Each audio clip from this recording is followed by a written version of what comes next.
everyone, welcome to the podcast. My name is Aaron. I'm here with Josh. Hello, it's me. We're going to talk about stuff and things and stuff. In that order, and then also in that reverse order. Yes. As Wait you do. till the second half of the podcast and we just go back over everything that we just talked about in reverse order. Mm-hmm. It's like watching Memento backwards and then watching it forwards, but when you watch it forwards, it's backwards. That is correct. Mm-hmm. Yes. I haven't seen Memento since I was in high school. Should I watch that again? I feel like it holds up. I mean, I also haven't seen it probably since it came out, so I liked it at the time. Yeah, no, I remember thinking that was an enjoyable movie, but a part of that is like I got to watch it during school, so I'm sure it's better than Tenet. it's a low bar. Sure is. Very few movies that I start and don't finish. Mm-hmm. Tenet is one of them. Yeah, I also didn't finish it. I often think I should go back and give it another shot, but then I think I've got too much other shit that can go to the back of the line. I got up to the part where they're like fighting backwards in like some sort of facility. I don't know. Some sort of building where people are. Shit, that could be. They're fighting backwards. Yeah, I don't recall fucking anything about that movie, which is crazy because the trailers were really cool. Sure. Nolan knows how to make a trailer. Anyway, this week we're talking about lots of stuff. We're going to talk about Blueprints. We're going to talk about South of Midnight. We're going to talk about Indiana Jones, the game, Great Circle. The Great Circle. We're going to talk about Sinners. Yes. Did we talk about... We didn't talk about Thunderbolts last time. No, because we did the whole podcast on that last time. Right. We'll just say we saw Thunderbolts and we both liked it. For extended thoughts, you should go and look at the other podcast. Yes. Go listen to Stark or Stank for our thoughts on Thunderbolts and where it ranks in the MCU. It's pretty good. But now we're going to talk about crazy video game that I've stopped playing because it just got too much for me. But Josh kept playing it. Oh, I thought you were talking about Expedition 33. No. I'm like, I haven't even started that. Blueprints. Show us the book. Okay, we'll get to the book. So Blueprints, I think we talked about this last time. We'd both started it on the last one of the podcast. Yeah. It's a bit Myst-like, very, Yes. like escape room puzzly, dungeon crawler, deck builder, roguelike thing. The puzzles are fun. It's interesting stuff, and you've got to really line up a bunch of different things to get the puzzles right. It's very RNG dependent in some ways, and that's to its detriment. But it says early on to take notes, and so I started taking notes, and there's page 1 of the notebook. Diagrams and everything. There's page 2 of the notebook. That's a lot of... Page 3 of the notebook. Letters and there's a circle. Page 4 of the notebook. Oh my god. Page 5 of the notebook. No. You'll notice it says blue. Which might be... You were like, what's the title of the game? Oh! That was the last thing I wrote was blue. And for anyone who gets there, that'll seem significant. I rolled credits on Blueprints, I want to say 3 weeks ago. Not long after the Easter weekend. Yeah. In fact, it may have been the end of the Easter long weekend. And then I kept playing it because there were threads left dangling that I could just keep pulling on. Yes. And there were puzzles, and each puzzle would lead to more puzzles. And, like, really cool shit, too. Mm. There is a... I mean, I'm going to spoil some blueprints right now. Some mechanical stuff, at least.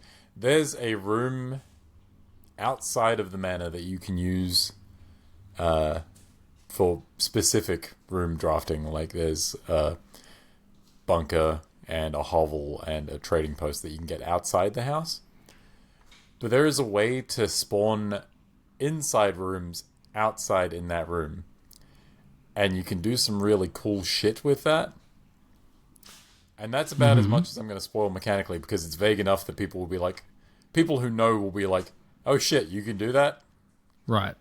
Yeah, you can do some really interesting stuff with that. And when you start doing that, some of the rooms in particular react weirdly to being spawned outside of the manor.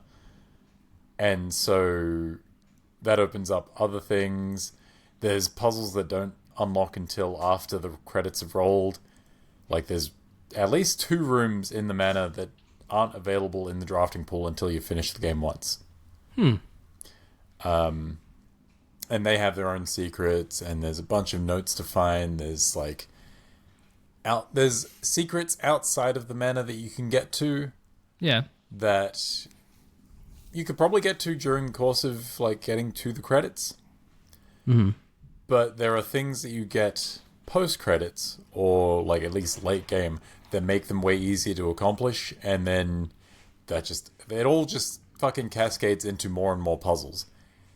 And it got to a point where I was lost in the blue source. And I just... Thematically, there is a thing in the game that talks about the never-ending spiral of puzzle and red herring and chasing everything until there's like no satisfying answer. And I think that's kind of what it's going for, because the final ultimate puzzle, as of right now, because no one seems to have found... I like got to the end of this game and I was like, is that it? Because it didn't seem like a lot. Googled it. People seem to think that was the last thing in the game as of right now. Okay. And then having found out that was the last thing, I was like, yeah, okay. It's not the most satisfying ending, but given how often the game talks about, you know, figuring out where you want to call it and, you know, how satisfying things are, it works. It's fine. It's maybe a little underwhelming, but I think it worked within the context of what it was trying to do. But yeah, you could certainly go mad just going through that fucking game and never ending.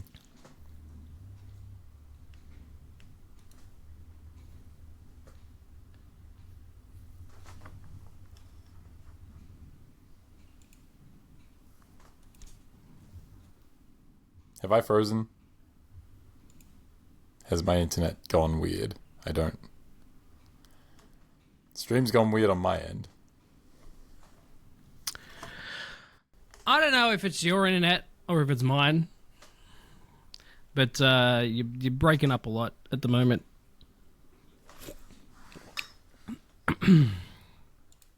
Okay. I don't know what the fuck just happened there. Is my stream working again? Yes, it is. Did something happen? Yeah, did I just go quiet for a bit there? I don't, like, the last 30 seconds. You were like breaking up, and then like I was just I was hoping it was gonna fix itself, and it just kept getting worse and worse. And I was like, okay, where did I lose you? No, I got most of it on Blueprints, but okay, yeah, no, it's got this whole thing. It's just like it seems to want to ask you the question of, hey, are you good? Do you want to stop? And it never tells you to stop.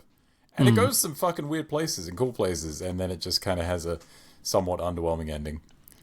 And if people find out later on that there's more to it, maybe I'll go back. But for now, we're done. We're good.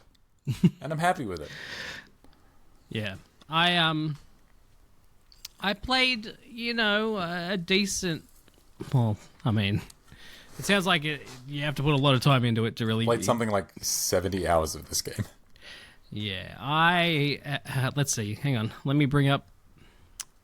I have played 4. So, nowhere near as much as you. But after 4 hours, I was like, I'm good. That's fair. A lot of people have issues specifically with RNG being kind of the biggest obstacle to solving a lot of problems. Yeah. Like, you need certain objects with certain rooms with certain conditions met. And having a run with all of these things going at the same time can be really fucking annoying. Mm-hmm.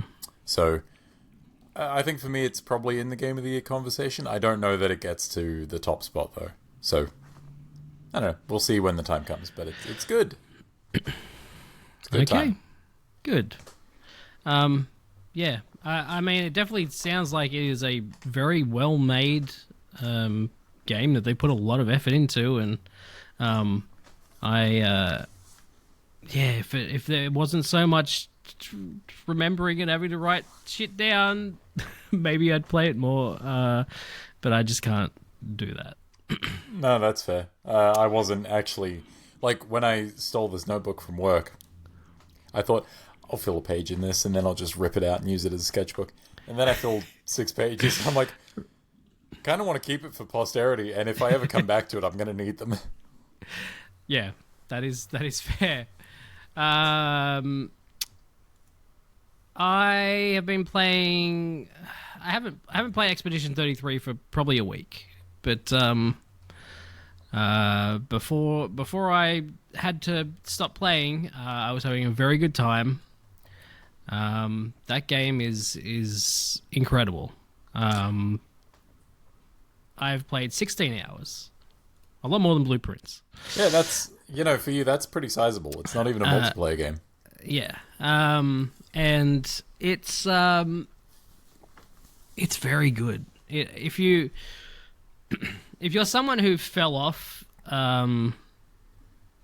RPGs, like this particular kind of RPG, like what's the term I'm looking for? The turn-based? Turn-based, that's what I'm looking for.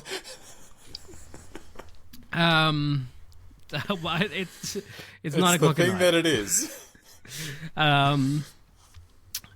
I forget words at the best of times. Right now, I'm drinking a V, which is not something I usually do. Yes, if you're someone who fell off turn-based RPGs a long time ago, or never got on them to start with, or maybe you never played them. If you're into, let's say, Souls type games, if you enjoy parrying and dodging, and if my time with South of Midnight has been any indicator, I'm apparently not good with dodging. Well, we'll get to that in a second, but it also sounds like maybe there's a bigger issue with that game than just your timing, maybe? Maybe. I don't know. You're someone who's good at those Souls games. God, I would like to fucking think so. You've played a lot of them. You've finished a lot of them. Finished all of them. Yeah, so I assume there's maybe something else going on in South of Midnight. I have to assume. My ego also has to assume. Maybe he's getting old. You've told me that I'm definitely getting old. You've told me about the Souls comparison before, and you mentioned that in like the sort of way the world is set out with checkpoints and stuff in the Star Wars Fallen Order sense, that it's like a Souls game. Yeah, so you get to rest stops, which are basically flags. So the setup for the game is that basically starting from 100, people basically, there's a lady and she paints a number on a big thing, and when she paints the number, whatever number is on it, whoever's that old, they die. Everyone gets wiped off the face of the planet. I guess they're on a Everyone planet. gets wiped out of France. Yeah. Is it made clear on whether this number is like sequential? Is it like the next number down every year? Yes. Or So it started at 100, and then now they get down to 33. Surprise. So obviously the first year they didn't know what was happening. Mm-hmm. Right? So there was no expedition that year. And then the next 10 they were like, 90's a good run. Sure. And then obviously 99, and then they had an expedition, and then from there every year they have an expedition to try to reach the painting lady to get her to stop writing numbers I feel like you would call that Expedition 76, right? If you're counting the expeditions sequentially. Yeah, no, they just go by whatever number is on the thing. Although apparently they make you do backwards ass France planet. They make you do a quiz at one point where you don't know the answers because the game's literally just started, but you're like you're basically finding out about the world through trivia that you don't know the answer to until you pick the right one. Perfect. It's if you fail, you just pick a different answer and then you eventually get it right. Oh, okay. But, yeah, it's not. Someone's just standing over your shoulder, like, no, not that one. Right. No, not that one either. So close. You find out that the first expedition was Expedition 0, and then that they went in the order of the numbers after that for some reason. So Expedition 99 was actually Expedition 0. Yes. And then they went Expedition 98. Yes. Shut the fuck up. That's not how this works. So in reality, it should be Expedition 65? I guess. Fucking idiots. I'm not playing this game now. It's too stupid. No, it's not. It's really good. The story's great. A lot of games in the past, like, let's say 10 years, I've just skipped all the cutscenes. I don't give a fuck. Yeah, you're not like a lot of stories game guy. Days. Unless it's like a Naughty Dog, like Uncharted or Last of Us. Yeah, or like a prestige drama story. Yeah, exactly. A lot of other games I don't care about. But I decided to actually watch these ones, and the story is really good, and the characters are really well written, and there's great relationships between all of them. And then there's the weird, like, kooky French sense of humor where a lot of the side characters are, like, goofy. Look, you know, the French... I have enjoyed a lot of the character vibe, like... what's the fucking... I don't know what the word is for them, but, like, the TikToks and shit where they just, like, cut random bits of character dialogue in. And the dialogue in that game seems really snappy and quite funny. It is, yeah. And I don't know about the French. They love their weird little goofy characters that don't speak English. Like, they got the minions, they got the rabbits. Oh god, yeah. What the fuck? Why are they both French? They've got whatever the fuck's in this game. So yeah, a lot of that French sense of humor is here, and also just like really well told story and really good. Like, yes, the combat is turn based, but also they also add in the parry and the dodging system. That really, like, takes it to another level, and it's really fucking good. It's an extremely good game. It's probably one of the best games I've played in a while, honestly. My biggest exposure to it so far has been, like, little cutscene montages of dialogue and bits of the soundtrack. And the soundtrack sounds like it fucking slaps. The soundtrack is really good too. Yeah, a bunch of sick ass saxophone. Yeah, fuck yeah. The reports about the game are like there's like a team of 30 or whatever. More people were involved with making the game, but it is technically a smaller game, and it doesn't show. It's really well made. It's really also good. Like a lot of people's first project in the industry. There was a lot of junior developers, I think the lead writer had applied had auditioned as a voice actress for the game, and prior to that was some sort of stockbroker or like some sort of investment banker. Okay. One of the guys behind the soundtrack is just an artist on SoundCloud. Like, okay. Crazy shit I'm hearing about this game. That's really good. So yeah, Expedition 33, check it out. Even if you're not into those games, it's on Game Pass. You can just go play that if you got Game Pass. So there you go. How's South of Midnight going, Josh? Well, it's also on Game Pass. It's good. I like it. It's got a great vibe to it. The setting's really cool. All of the all the mythology it plays with, all of the, African American, South of America, like, culture, all that stuff's really cool. Music's great. I love the art style. And the animation in the cutscenes has a sort of stop-motion claymation quality to it, which is really cool. Platforming. Love the platforming in it. It's got wall runs and grappling hooks and a double jump and an air dash. It's really all I can ask for in a game when it comes to platforming. And it pulls it off really nicely. And then the combat starts and I'm like, it's a bit fine, I guess. Yeah.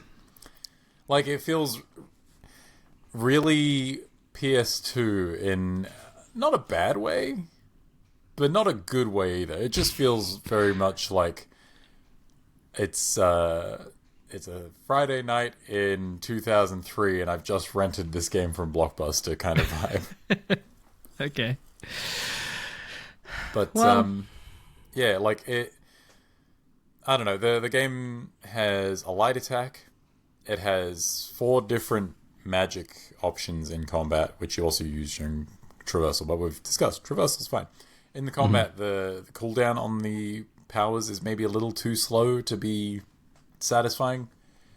There is no heavy attack in the traditional sense that you would map a light attack to one button and a heavy attack to another. Instead, you've got the light attack where you can do like a 5-hit combo. Or you can hold down the light attack and charge up a heavy attack, which sometimes hits. It just doesn't seem worth it most of the time. It also has a dodge, which is fine. Like, you get a decent amount of iframes on it, but also character... So, enemy designs are all kind of wiry and spindly, and they're the type of designs that make it hard to tell when something is telegraphing an attack when they move slightly. So when something moves, and you're like, yes, you're attacking, and you dodge, and then they don't fucking do anything for the next 5 minutes, you're like, well, now I feel dumb. And then sometimes it'll just attack out of nowhere, and you'll get hit, and you'll be like, well, fucking shit. Is it me? Am I the problem? Maybe I am. Maybe I am just getting old. But you saw you saw on stream earlier, because I've been streaming it. There is a boss fight with a giant alligator, and it does this one big snapping jaw attack, and the hitbox on that fucking thing is ridiculous. It seemed like there was no reliable way to get out of the way of that attack unless you dodged at the very last second and took full what's the word I'm looking for?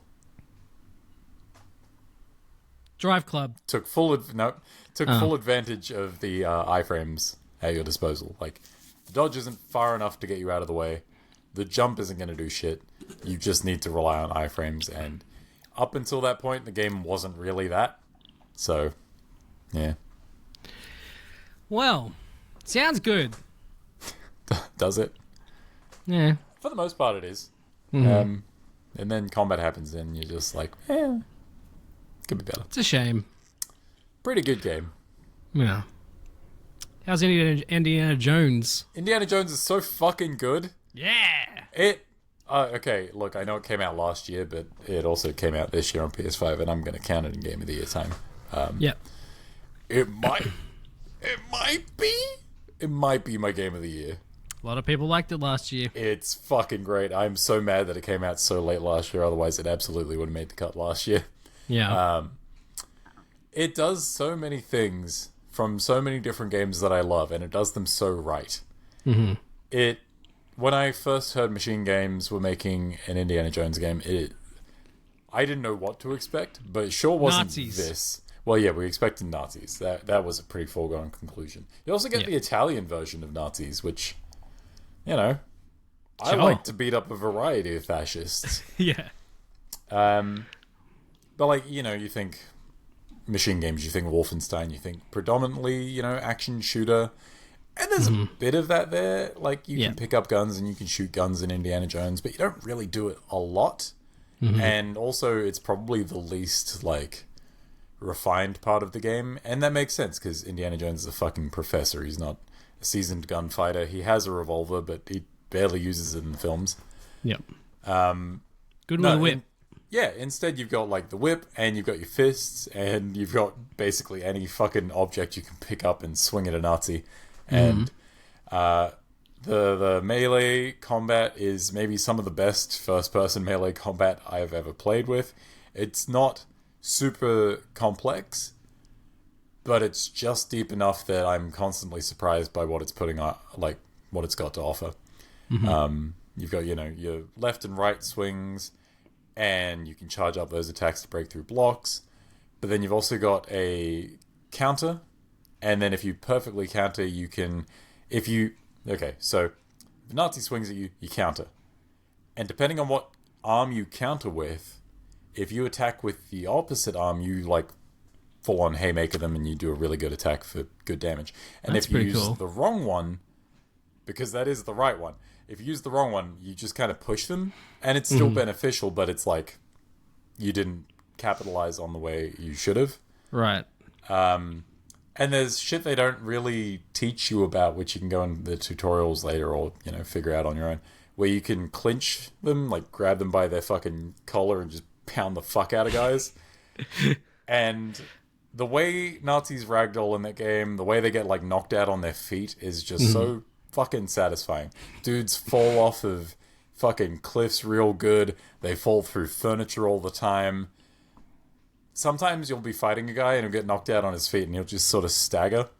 Yeah. And if you leave him, he'll fall and it'll be really comedic. But you can also just charge up a big punch and just smack him Captain America style, and it's fucking great. There's a little bit of platforming with the whip. You can swing from ledges and shit, and that stuff's fine. It does this thing where it goes from first person to third person for climbing and swinging and stuff, and it's a bit off-putting the first few times you do it, I think. But you get used to it pretty quickly. But yeah, it kind of does everything that you want from an Indiana Jones game. It's got puzzles that aren't super hard, but I was going to ask about if it has puzzles. It's the kind of puzzles you'd see in Uncharted, because of course they are. Ancient Mechanism has 3 stone dials you have to put in the Hell thing. Yeah. And, you've got notes in your notebook, and you can take. So the one. Actually, I don't even think this is a complaint, but it does offer you a hint system in the game. You've got this camera you walk around with, and you can get extra adventure points by taking photos of shit, and you use that to spend on skills and stuff. That's a whole thing. But if you run into a puzzle that you're having trouble with, if you take a photo of the puzzle, it'll give you a hint. Take another photo, give you another hint, and so forth. And that's a good way of offering hints without being super intrusive. Having a character being I think it's this. Fuck off. Let me think. Yeah, that's good. Yeah, I like that. Yeah, it's just really fucking good. And in terms of being an Indiana Jones story, it has every opportunity to shit the bed. I'm about 80% of the way through it. And it's been really good so far. But if it fucks up in the last 20%, then obviously it'll take a hit. But it's top 2 Indiana Jones stories, probably? Crystal Skull is number 1. You fuck off, sir. You fuck off. It's and the last thing I want to say about it is that Troy Baker is a fantastic Indiana Jones. He's really good. Shit. Yeah. There are he's not doing he's kind of doing a Harrison Ford. He is, but it's more that he's doing an Indiana Jones, because there are times where I can hear it's Troy Baker and I'm still it's Indiana Jones. Sure. But then there's some times where he does the Harrison Ford and I'm holy shit, that sounds just like Harrison Ford. It's fucking wild. Yeah. And the facial capture stuff, a lot of the time it does just look like young Harrison Ford. It's fucking wild. I don't know how they do that. It's magic. It's good. There are tiny little bits in cutscenes where you're I can see Troy Baker's face moving underneath the indie skin suit. How's Sinners? Sinners is fucking great. Sinners is the best movie I've seen this year. Yep. It's there's a lot of really good performances in it. It's got fucking great music. The concept's great. Visuals are great. I've never seen vampires river dancing, but it's fucking horrifying. River dancing? Yes, river dancing.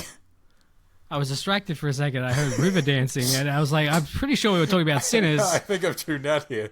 Where did I lose the trail? No, river dancing vampires. It's a thing that happens, and Fair it's enough. worth seeing, if only for that. Yeah. I've seen bits of it at my work, and it looks very good, and the music sounds amazing. And yeah, I need to see that movie. It looks There's a lot of really really good fucking singing, a lot of really good guitar playing. There's one scene in particular that is like they sort of there's a narrator in the very start of the film, and then also in this one scene, and they try to frame music as a way of connecting you in the moment with your ancestors past and future, and Okay. the way they do it is so fucking dope. It's so sick, and I'm not saying anything else because it's fucking cool and you should see it yourself. All right. There you go. Sinners.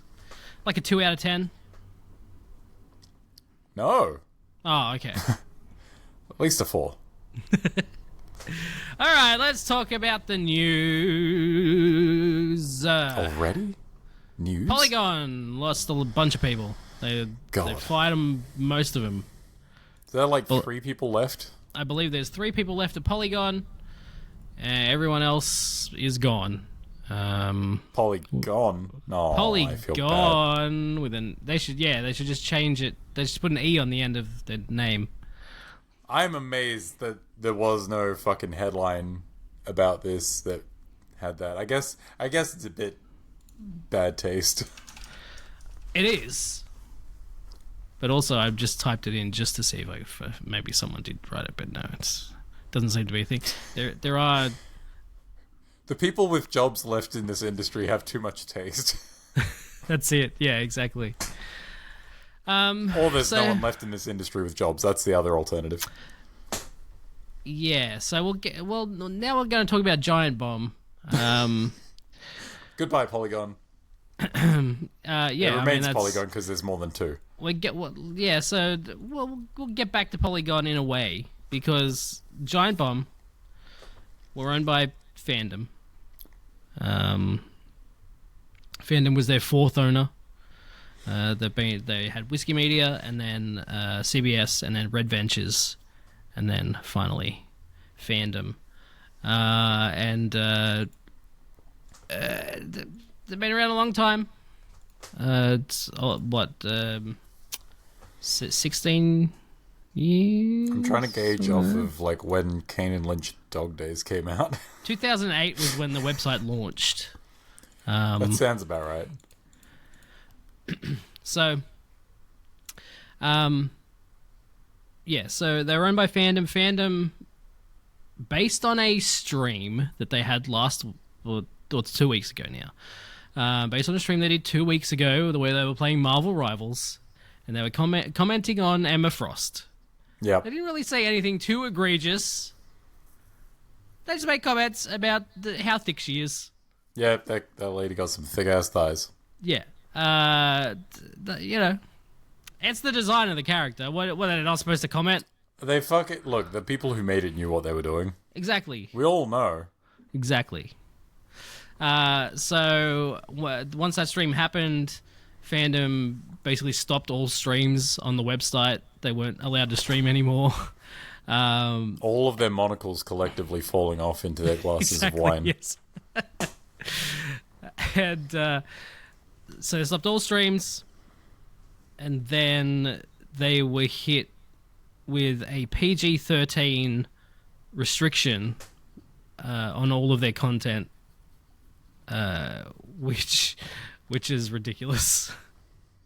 Yeah, I don't. What can you get away with PG-13? You can say fuck once. Just the once. Just the one time. You can say shit a bunch. No blood and gore, and no sex stuff, you know? Oh, and also the one fuck you get has to be a non-sexual use of the word. Oh, so, okay. It's just like an expletive, not... Yeah, exactly. Yeah, I understand. Yeah, and so they did that, and then the guys did the Bombcast, that day, where they just made fun of the whole thing. Dan Reichert had a whistle, basically like a referee, whenever anyone would get out of line with the PG-13, and it was very funny. Podcast was taken down. Of course it was. And has not gone back up. But essentially, this all happened, and Jeff Grubb was let go. Reichert said he wasn't going to go back. Mike Minotti said he wasn't going to go back.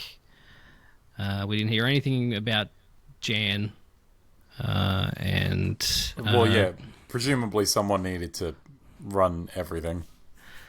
Yeah, exactly. Jan knows how everything works. He's basically one with the computer now. Yeah, I mean, he's been there the longest, so... Which is wild. Yeah, it is, yeah. So, yeah, all of this happened, and then they were going to do a panel at PAX on the last weekend, and, like, the day before, everyone that was at the site, like, retweeted or tweeted out. Like, they didn't even retweet. They did their own tweets about, they all hey, tweeted in the exact same verbiage. Yeah, exactly. It's the exact same fucking corporate speak. Hey, check out the panel tomorrow. Giant Bomb. Apparently, the panel, I didn't realize, was supposed to be a Blight Club episode. They were going to do a Blight Club episode, but that obviously didn't happen. So at the panel, they announced, "Hey, we own Giant Bomb now." They gave it to us, essentially. I mean, they bought it, but I don't know how much they ended up selling it for. Yeah, how much do you think Giant Bomb would have been worth at the end there? I mean, before everyone was fired, it was probably worth a decent amount. Sure. After everyone was fired, there's some stuff there. It's really just a name at that point. Yeah, exactly. Giant Bomb is just the personalities, you know. Giant Bomb is the personalities. It's not just the website. So without the people there, you kind of got nothing. It's not a lot. Yeah, no. You have a library of videos. That's about it. Yeah. Jeff Bakalar had, for a while, he'd just been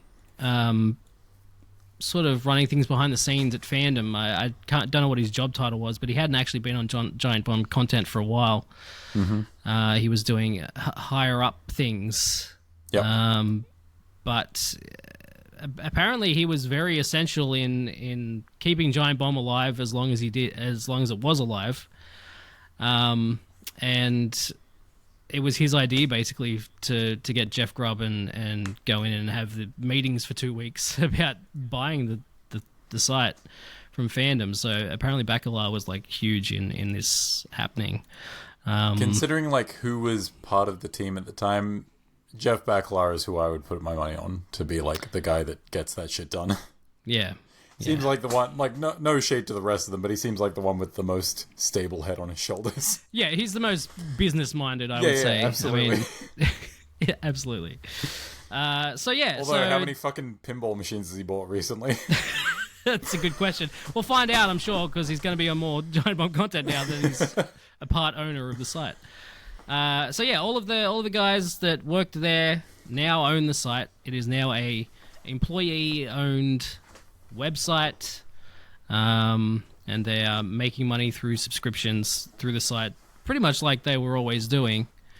Except now it's all for them. It's all for them. And presumably mostly going back into running the site, but, you know, a little off the top to that's feed the thing everyone. too. That'd be nice.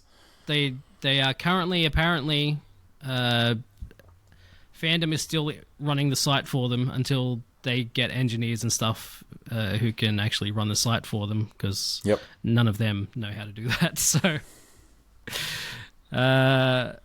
it's crazy. And they also took the store down, like, I don't know, a week. I was going to say, like, or something. mid last week, right? Yeah. and then the site went back up the day before the announcement. Mysterious. And everyone was like, "Well, if the money's going to fandom, I'm not gonna buy anything from the store." Yeah, that's the money. If you get anything from the store now, it's all going to the guys. Hell yeah. Yeah, it's great. So, yeah, now we come to the hardest truth here is that like games media is dying.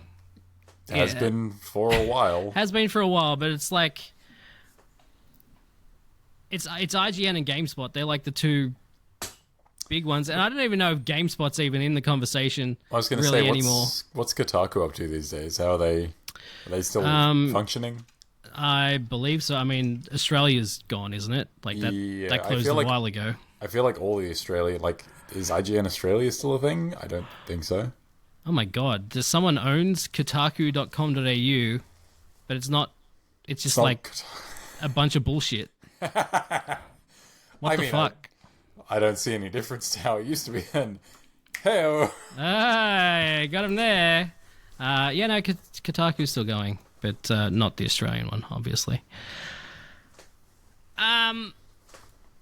Yeah, look, it's everything is no big corporations care about games anymore.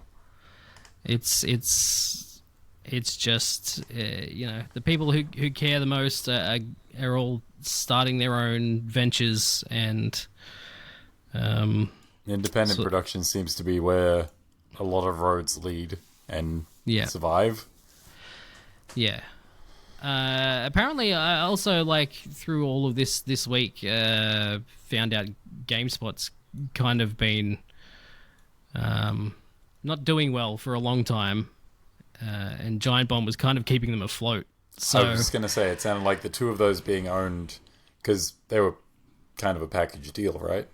Yeah, they've always gone together. I mean, once Giant Bomb moved to CBS, and then Red Ventures bought them together. Yeah. It definitely sounded like the success that Giant Bomb had was sort of buoying them a little bit. Yeah, and it seemed like Giant Bomb was profitable a lot of the time. Sometimes maybe not, but it was profitable sometimes. And it had profits occasionally. Yes, and that money would typically go to keeping GameSpot alive rather than keeping Giant Bomb alive. Which seems kind of backwards, but I guess GameSpot has the more mainstream market appeal. Yeah, exactly. It's brand safe, It's brand safe, and it's the name everyone knows. Like, I talked to people who would, you'd call them gamers, I suppose. People that you would think would be aware of Giant Bomb that have no idea what the fuck Giant Bomb is. Right. They know what GameSpot is. Mm-hmm. And yeah, these bigger corporations, they just kind of don't want anything to do with games media anymore, and it's up to independent creators and the audience to kind of support this kind of media now. I guess like the important takeaway is, like, if you enjoy certain types of games media and you want to see more of it, you kind of have to be the force that drives it. You have to either be making it yourself or you have to be supporting it. Yeah. So subscribe to Giant Bomb or us. Subscribe to us. Fuck it. Give me money. We don't really have subscriptions. I mean, we have subs on YouTube, but we don't get money. Send me money. I will. Hang on, let me put my address up on screen. You can just send me presents. I'll dox myself. You can buy me a coffee. I think I have a link for that on YouTube. But that's about it. Yeah, it sucks. But at least this Giant Bomb news is kind of like, a kind of shining light in the void of darkness. You know what I mean? Corporate bullshit. Yeah. All this corporate bullshit really has led to an attitude of, fuck it, I'll do it myself.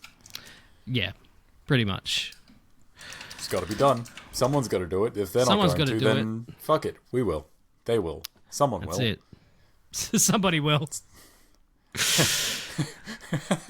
So Who's going to do it? Somebody else. While games media is dying, the games industry is also kind of dying. The slowest crash in history. Slowest crash in history. So this is kind of bouncing off of the Microsoft raised the prices of the Xbox kind of everywhere. But they're not the only ones who have, right? If I recall, because I've been watching PS5 went up as well. Yeah. Is that currently more expensive now than it was at launch? I know it is in Canada, but I could not tell you about Australia, which is weird because I live here. The base with the disc, yeah, it is $829 for the disc version. What the fuck? That thing came out fucking crazy. Almost 6 5 years years ago. Yeah. They're supposed to go down. That's not how this works. This is leading to the point that we're getting to, which is everything's going up. Nothing's getting cheaper. And I don't know, the people who make this stuff don't seem to care. They seem to think that people are just going to buy it no matter what. And it's like Xbox is the worst selling console. I know what'll fix our woes, Phil Spencer said. Let's put the price up, of course. That'll fix sell everything. more consoles. It'll make them seem more desirable, and thus people will want them more. It'll be a premium product for rich people. Look, to a certain degree, there is a point to be made that people will buy them, no matter the cost. Like, are you buying a Switch 2? I'm buying a Switch 2. Are you going to buy Mario Kart World? But also, get it now before it goes up, you know what I mean? Yeah, that's the other thing. But, like, if I didn't have a PS5 already and I was waiting for it to, drop in price, I guess I would be getting it now before it could go up again. Yeah. They do have a point that someone's always going to buy this, but not most people. For most sane people for whom gaming is just like a side thing they do and not the main hobby they enjoy, I imagine those people would just be like, nah, fuck that. I've got FIFA on my PS4. I can keep playing that for years. Right. It's fucking insane to think that, these people... One, there's a section of the audience that's not bought our product yet. They will buy it after we raise the price. Not sure what the logic is there. Or two, people have bought our product. We will raise the price, and then they'll buy it again. I don't need another PlayStation, and I'm certainly not going to buy another one if it's going to be more expensive than the first one I bought. Right. Make it make sense. I don't know. I wish I could make sense of it, because it doesn't make sense. Except for the fact that, maybe they were selling at a loss, and now they're just like, we need to make money, and this is how we do it. We've got to break even somehow. But it's insane. These should be cheaper by now. It would be at that point that you would release a lower cost to produce a version of the console, right? You would introduce a Slim. Well, Xbox has a cheaper version. Yeah, but Xbox console doesn't count because they've done a terrible job of marketing that shit for 5 years. Yeah. What I mean is the people who have sold some of these, Sony, at this point, this would be where you get a PS5 Slim, but instead they've gone with a premium version, which is more expensive. Is it a Slim? I mean, it's slim in the fact that it doesn't have I've got it right here. It's smaller than the one I had. Yeah, because they sold it without a fucking disk drive.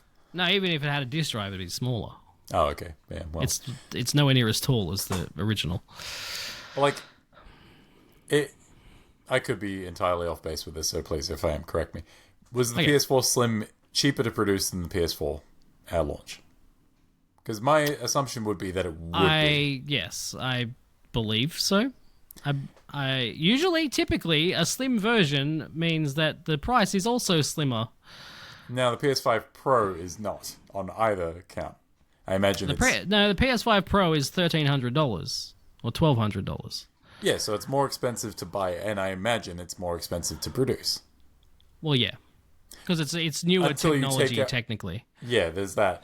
And then you take out the disk drive, so maybe that breaks even. I don't know, but they are still charging a premium price for it. Yes, it's And very then you've got expensive. to buy the fucking disk drive as well. Yes. It's just... This is the reverse of the way that a console generation goes. Hey, do you think there is a generation after this? Do you think this is the last generation? Because I kind of think it might be it. I mean, it depends how well these sell, but Nintendo and Sony definitely. Mm-hmm. I know Xbox has plans for, Yeah, they've got their for little their next handheld. Xbox. They've announced We've that seen them. They're ugly. yeah, well, they have the handheld, but they also are going to. Oh my god, those handhelds are so fucking ugly. Woof. People shout on the Portal. That thing Yeah. is. And that's like a nice controller with a big Yeah. chunky screen in the middle. Like, that's fine. That ROG is disgraceful, disgusting. Anyway, they should be ashamed of themselves for making something so hideous. You know, Yeah, no, it's really not good. the Series X now, the 1 Sex. terabyte one that came out Yep. 5 years ago, almost, is $799. I don't That's a remember lot. how much it was at launch. Oh, God. The Series S is $499 for the 512 gig. If you want to get 4 years ago, Yep. the Series X was $750 okay, so it's gone up $50, which isn't for a console no one's Terrible. buying. yeah exactly not a terrible raising price, but also it's the opposite of the way it should be going. Still should go down. Yeah, the 2 terabyte Series X, the special edition one with the Galaxy, it's got stars on it. Yeah, $999. that's a lot for an Xbox. That is a lot for an Xbox. That is a non-pro. It's the same fucking Xbox they've been selling It's for 5 just- years with some white paint on it, Oh, some God. speckles. Oh, that's terrible. Yeah. Fuck. Remember when everyone was like, the video game industry can't be crashing. GTA's coming out this year. That'll save us all. Yep. Also, GTA's been delayed to next year. May, what is it, May 6th next year? Yeah. There won't be a fucking video game industry by then. Maybe. It's crazy how this generation has gone. Just everything's... I mean, COVID contributed a lot, and now the US Sure. tariffs have... That's the thing, too. It's like Sony put up the price of the PS5 everywhere except the US. Yeah, I do not understand. I don't understand anything here. I'm not No. an economist. I don't understand the economy at the best of times. I sure as shit don't understand this because it seems ass backwards. Yep. At least like the It's Nintendo crazy. stuff, when they were announcing their prices and their delays of pre-orders in the US, that shit made sense. Well, yeah, that's the thing too. They delayed the launch or the pre-orders in the US, so that they could figure out the prices for stuff. The console stayed the same price, but the accessories went up in price. Part of me assumes that the delay on pre-orders was less because they were trying to figure out if the price of the console needed to go up, but they were trying to figure out where they were going to source them from and what they would have to do to source the rest of the world's shit. So Because they would be, I imagine, sourcing most of the American Switch 2s from Vietnam, right? yes, so they moved some of their production to Vietnam, and that seems to be where all of the US stock is coming from. Is from Vietnam, not and be- then I imagine would be like a minority share of the production. yes. Like, because most of theirs would be coming from China? Yes, everyone else in the world will be coming from China, and Which I imagine is also why Americans had such a hard time actually fucking pre-ordering the things. exactly, it was such a shit show getting one in the US apparently, just because they didn't have a lot. to go around. Whereas in Australia right now, let's have a look here. You can totally still pre-order a Switch 2. Amazing. I can't remember the last time I pre-ordered a console and like didn't stress out a little bit that I wasn't going to get one. And this was like fucking painless. Thank you, President Cheeto. You fuckwit.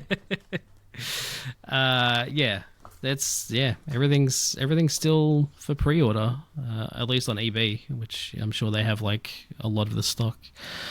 Aaron, were you alive when the last video game crash happened? Genuine question. Was that 85? I don't know. When did ET for the Atari come out? ET, Atari. 82. No, I was born in 85, so that was before I was born. Because I not that you would know anyway, even if you were alive at the time, because you would have been a fucking child. But I would love to know what that looked like as a consumer. I imagine you wouldn't have a fucking clue, because like the gaming industry now is very different to what it was back then. And also, they talk about the crash. It definitely feels like it was more an American crash than it was a worldwide crash. Especially since Nintendo sort of saved the day on that. Obviously, it was a very different time. 40 years. Video games back then were not as popular as they are now, obviously, and or as expensive to make. Yeah, and video games were seen as more of a kids thing, more of a toy thing. Yep. If a game came out and no one bought it, it was a bigger deal. Just because these were like smaller companies, putting out these games. So I guess I remember E.T. was apparently made in like a very short amount of time. No kidding. Atari E.T. dev. There was a documentary a few years ago about the whole thing. Development of Atari game E.T. was incredibly rushed, with the game being developed in just 5 weeks. This short time frame, driven by a need to release the game for the Christmas season, significantly contributed to the game's poor quality, is often cited as a major factor in the game crash. The E.T. game's failure, along with other factors, contributed to the crash. A significant downturn in the video game market. Yeah. So, obviously, if a video game crash now would be a lot different to back then. Yes. But I feel like there's a lot more like layers to the market now, whereas back then it was, if you're making games, you're making it at this level, and this is the only level we make games at. Right. It's either home console or arcade, but they're both this level. And now you've got independent games, you've got like one-man teams, you've got fucking small teams, you've got small publishers, indie publishers, you've got fucking Kickstarter, fucking audience-backed, you've got a whole bunch of different financing options. Yeah. There's a bit more in terms of like how a game is made. Yeah. But then there's also like that highest level of video game production is just so expensive. My God. It's not sustainable. No. You cannot, look, unless you are Rockstar, I don't think you can pump that much money into a game and expect to break even. No. And even like it sounds like the amount they've spent on GTA is insane compared to any other, like billions. Like not just millions. They've spent billions making GTA 6.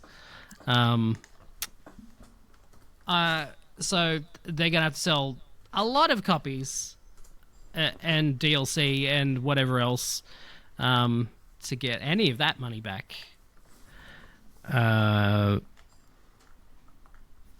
It's it's not sustainable to keep pumping hundreds of millions of dollars into these games and expecting people to pay extra. That's the thing too. Like these Xbox game prices are going up.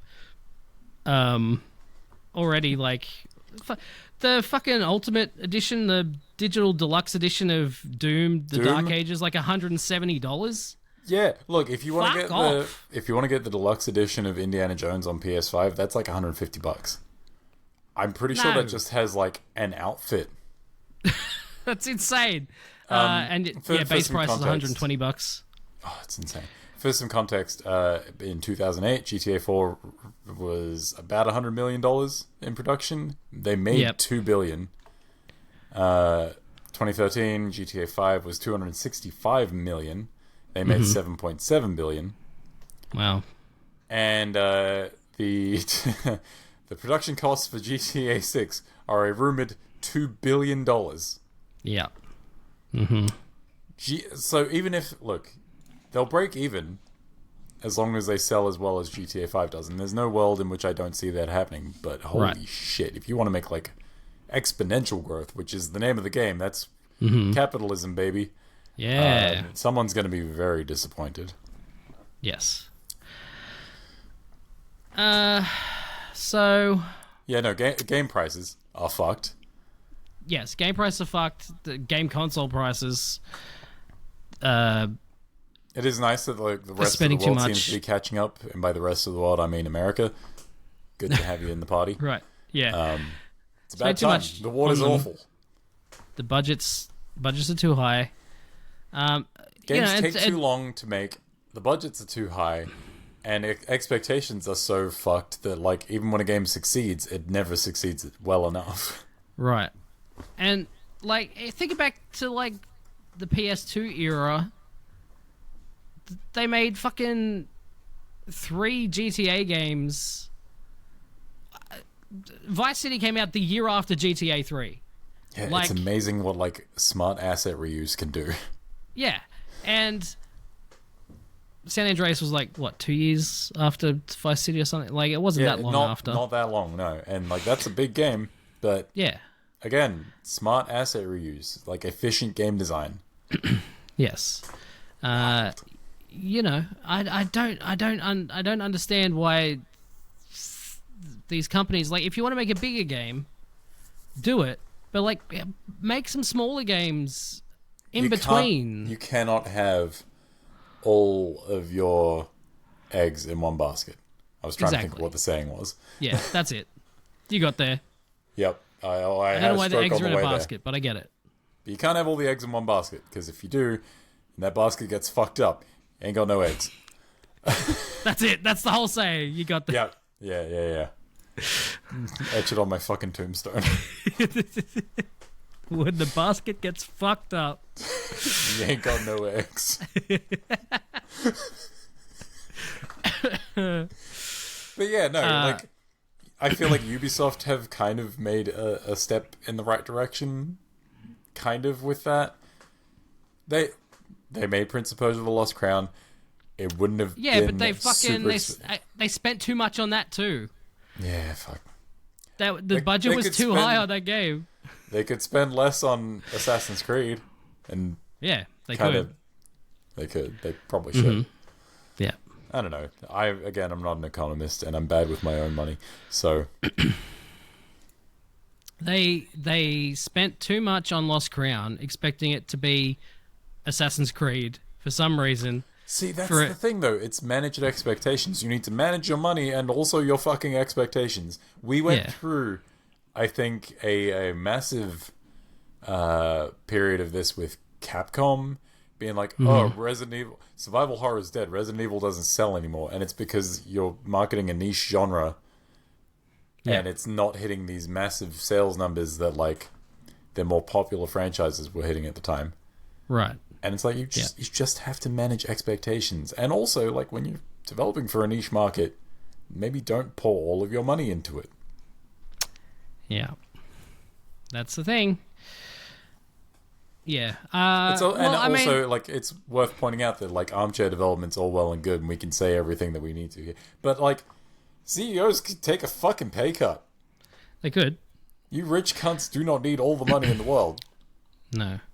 Well, going back to the games media thing and like these big corporations not understanding what they have with the games media, like, and then expecting, like, having these crazy expectations from them. It's like just saying the most off the fucking cuff, out of pocket shit about things they don't understand. Exactly. Ghostman talking about how like no one knew how the fuck a podcast works, and that being too popular was an issue. I'm like tearing my hair out. They wanted them to either stop doing the podcast or just like shorten it because it was too popular and their servers were getting overworked. Oh no, our podcast, it's too popular.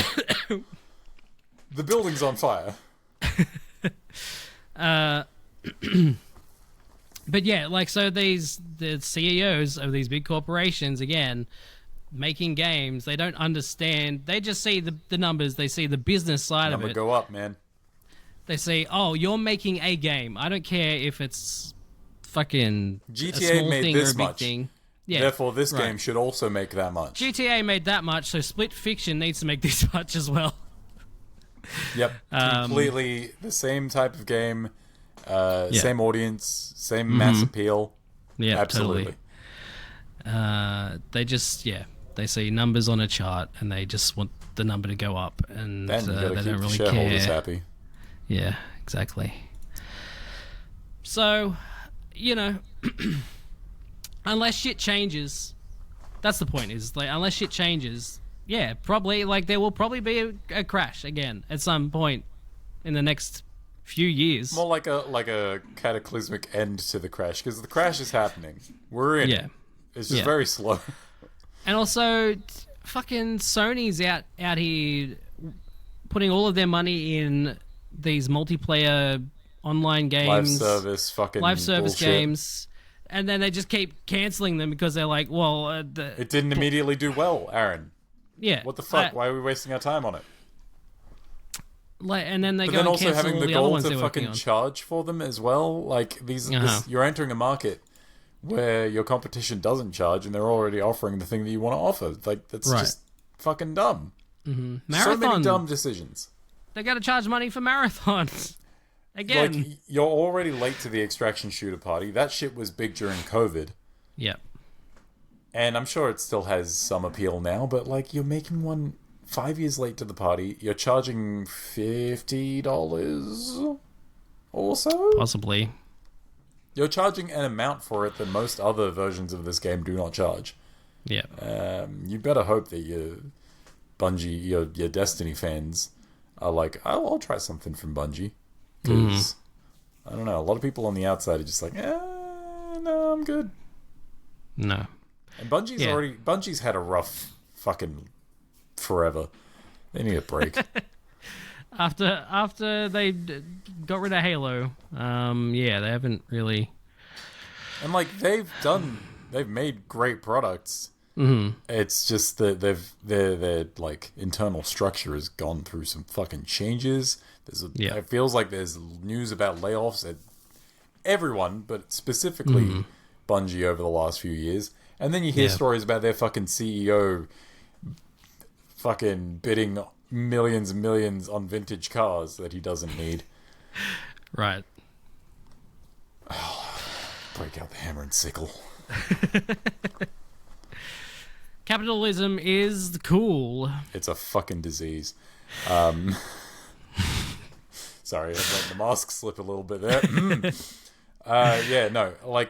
It's hard to say that we're not in a crash right now when it does feel like every year I'm starting my Game of the Year video with, man, it's been a fucked year to be a game developer.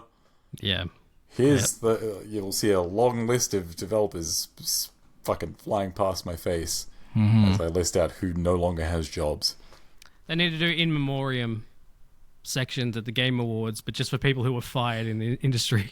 That would be longer than the Game Awards itself. We don't have the time. Fucking Kojima can barely make a speech. Wait, no, Kojima can. No one else can. Other people Kojima's can't make fine. speeches. They'll give him speeches. the whole show. No other speeches. Absolutely not. So, there you go. That's our discussion about that. It's rough right now for everyone in the games industry, media, and also developers, and except the CEOs, I guess they're getting all the money. So yeah, and as soon as shit turns bad, they just sell off to they sell off to Microsoft. Exactly. They'll buy anything. Maybe they'll buy us. Hey, Phil. They'll just buy it. Yeah, sure, why not? I got a podcast you'll like. So let's now see about what games are coming out this week. I know what game is coming out this week. It's only one. Hang on. Just give me a sec. It can't be more than one. We're not allowed. I only What have is the it, time for one. From this to... Okay, up to the 20th. All right. We have Project Mist. What? That's not Don't know what that is. Project Mist. Looks like... Mist with an I or a Y? I. No, I'm not interested then. What if The Mist was a game? Like the Stephen King novel? Yeah, but like lame. Oh, okay. You're really selling me on it. That's Project Mist. Yeah, okay. Out on the 15th, Doom the Dark Ages. Yeah! For PS5, Xbox, and PC. Hope you like spending $100 minimum on that. I hope you have a decent PC if you're going to play it there, because I looked at some stuff today. So I looked at the game running on some things, and it sure does not run well. I did see some streamers be like, "Oh, stream cancelled. Doom killed itself and my computer." Yeah, it looks like a rough one, unfortunately. Hellish, you might say. Oh, absolutely. The most hellish. Into the Restless Ruins is also out on May 15th. Don't know what that is. I need to clarify. You said restless or wrestlers? Restless. Oh, that's far less interesting. Yeah, sorry, no wrestlers. No wrestlers in this one. Capcom Fighting Collection 2 is out on May 16th. What games are in that? Is that the one with Darkstalkers? It has... I don't know that one. Plasma Sword. Power Stone. Power Stone 2. Capcom vs. SNK Millennium Fight 2000 Pro. Project Justice. Street Fighter Alpha 3 Upper. Capcom vs. SNK 2 Mark of the Millennium 2001. Capcom That's Fighting so Evolution. Many words. Yep. That's those games for you. We need more nouns. Running out of space on the box. Dune Awakening is out on May 20th. And Roadcraft. Is it a survival game? I feel like it might be. There is a Dune survival game. Yeah, that's what it is. I didn't realize it was a survival game. So I'm not playing that. Yeah, pretty much. And Roadcraft is a vehicle simulation game. Task players to manage construction operations in sites previously ravaged by natural disasters using a variety of heavy equipment vehicles. Yeah, right. Is that up until next week or next podcast? That's till next Tuesday. Oh, I guess we 2 weeks. What else we we only got? do this fortnightly. Fantasy Life I, the Girl Who Steals Time is out on May 21st. You know, I wasn't in, and then you said the subtitle, and then I was in. What the fuck? Fuck. It's just going to be a fucking visual novel. I'm like 90% sure. It looks like an RPG. It's level 5. Interesting. It's a slow life RPG. Whatever that means, with online multiplayer. Interesting. But obviously, I mean, the best game in the next 2 weeks is JDM, Japanese Drift Master, on a bunch of platforms. I know at least one person who will actually get a kick out of that, so thank you for PC. telling me. Sure, no problem. If you love JDM, that's the game you can play. I don't, but the one guy that I know is going to be jazzed. In fact, that guy probably already knows. Never mind, I don't need to He know. probably does. Monster Train 2. Didn't know there was a Monster Train 1. Blades of Fire. That's a Mercury Steam game. It's a good vague title. That's a video game-ass video game title. Blades of Fire. Yeah, absolutely. Yep, looks like an RPG type of game. Bloodshed. It's out on May 22nd. Oh no, my bloodshed. Oh no. Oh, it's a boomer shooter. It's where I keep all my blood. Wait, In the shed. It looks like a boomer shooter, but it's actually a roguelite. So Oh. I'm good, thanks. I think I'm all roguelited out after Blueprints. Yeah. Oh But god. then there is that Elden Ring game at the end of the month. So I guess we'll see. Mobile Suit Gundam Seed Battle Destiny Remastered. TMNT Tactical Takedown. Zombie Army VR. Onimusha 2 Samurai's Destiny. What is TMNT Tactical Takedown? It's a TMNT game that's a tactical Ninja Turtles game. Like a grid-based tactical game? Yeah, I guess. Fuck, I'll take a look at that. I like tactical games and the Ninja Turtles. The art style I'm not It's pretty boring. clicking with, but It's pretty boring. the most generic sort of Ninja Turtles art you That can is have. like, yeah, the most basic turtles I've ever seen. They all look like one another and have different colored masks, which is the base level. Or I guess the base level is they all have red masks, but... Well, yeah, sure. There is a game called To a T. Is it a golf game? I don't know. Game. Looks like it. Maybe? Oh, To Maybe a not. T, as in the letter T. Oh, It's it's an like upcoming puzzle adventure developed by Uvula and published by... great name. Oh, it's the latest title from the creator and designer of Katamari. Yeah, All right. but it's not a Katamari game. Hang on. To a T is a narrative coming-of-age story featuring the main character, Teen, who is stuck in a T-pose while navigating life in a small town with their dog companion. Teen will interact with townsfolk, engage in activities, and discover secrets along the way. The developer and publisher have also described the title as a life sim. Okay. Yeah, T-pose Sure. simulator. Sure. Great. And finally, Fuga Melodies of Steel 3 is out finally. on May 28th. Finally, Fuga. Finally, the third Melodies of Steel game. I was so worried we would just be left on that cliffhanger from 2. I know. When he's climbing up the mountain on the back. Yeah, when he's literally hanging off that cliff. Yeah. Crazy.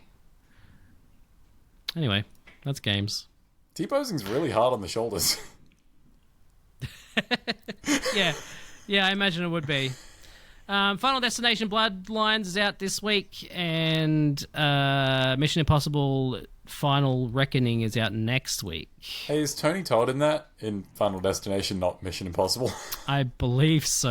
Imagine if he was in Wouldn't it both. be weird if it was... look, he's in Indiana Jones. He is. Blew my fucking mind when he showed up. I'm like, oh god, it's him! I did the Leo DiCaprio Once Upon a Time in Hollywood. Yes, Tony Todd is in the movie. Apparently, this is his last on-screen appearance. So, Oh shit, I might have... Look, it's going to be a hard sell getting Lauren to go see it, because something about the Final Destination movies specifically creep her out.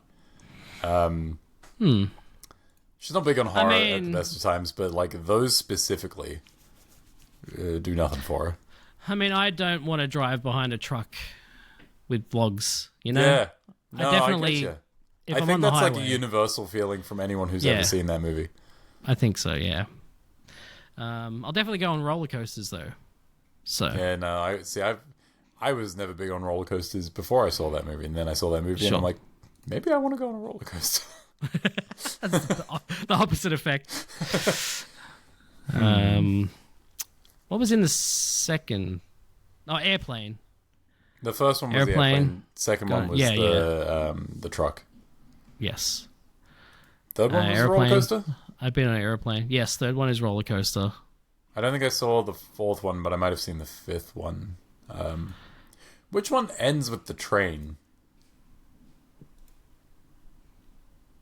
Do you know the train one? No idea. Yeah, I'm hesitant to spoil it because it's such peak cinema. 3. 3? No, Okay. 6. Fucking, that's a multiple of 3. Well, okay. Look, it came up with YouTube links, and so there's like Final Destination 3, End of the Line, which has a train in it, but then also Final Destination 6 has a train crash scene. So There is you go. one movie in that franchise that I particularly want to see, and it's for a reason that only becomes apparent at the very end.